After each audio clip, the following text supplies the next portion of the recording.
$77 million is a lot, but I was surprised to see that you only earned 77, only earned 77 in 17 years, given that you're a really high caliber player. Nowadays, what players like Rudy Gobert earn, $200 million in 5 years. What do you think about the contracts these days? And how much money would you make in today's game? I think it's great. I mean, that's what happens when the NBA is growing, right? It's growing. The company is expanding. The revenue's going up. Mm-hmm. And that's what happens, and that's what should happen. I'm happy that the players are getting paid, because it was a lot of times where players wasn't getting paid what they should have been getting paid, and now players are getting what they deserve. So it's just so impressive to see these numbers. So impressive.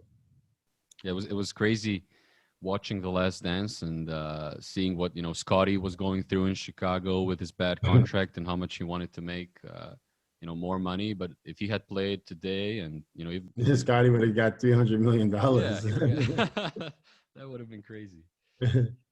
But yeah, different times, and basketball is becoming a global sport with internationalization and everything. So, like you said, the company's worth more. Yeah.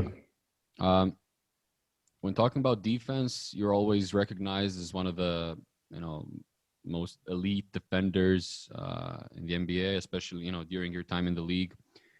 Who was the biggest challenge for you defensively? Who did you hate guarding?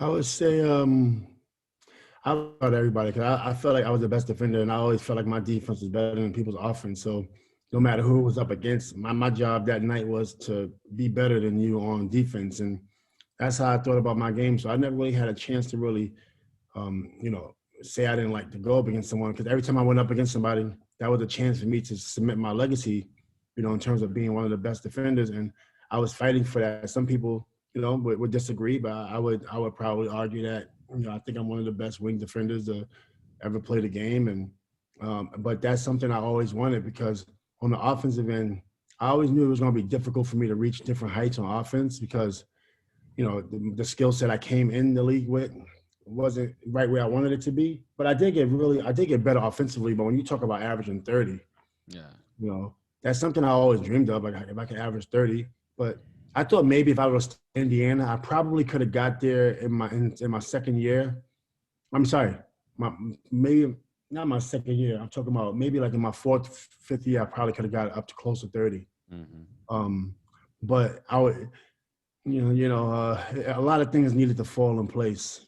You need to be set, put on a team, and you can't be getting traded, and you want to just have some type of consistency. As I always tell these players, try not to request trades if you don't have to. You want to stay somewhere where you can be comfortable, and the team is centered around you. Then that don't happen often, where a team is centered around you, right? So if you can stay put.